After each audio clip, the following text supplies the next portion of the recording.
And the management is something that I want to go into right now because I've experienced that very firsthand. So when the investors look at the management team, from my perspective, they look at two things early stage. One is individual characteristics of people that compose the management team. And number two is the dynamics of the team and the capability of the team to execute. And I want to cover the first aspect first, which is around an individual. In the first 6 to 9 months of a startup existing, it's really tough on the founders. You're going to have a lot of conversations where you're going to get negative feedback or no feedback or a rejection.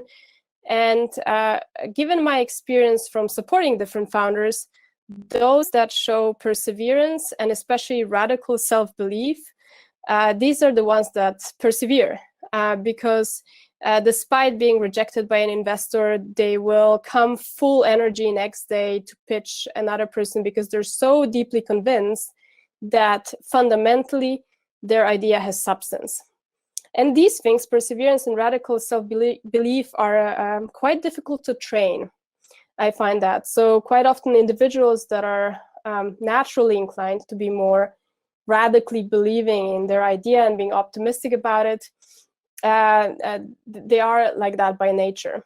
Grit, the second characteristic, which I think is super important, is something that can be trained because grit means basically hard work.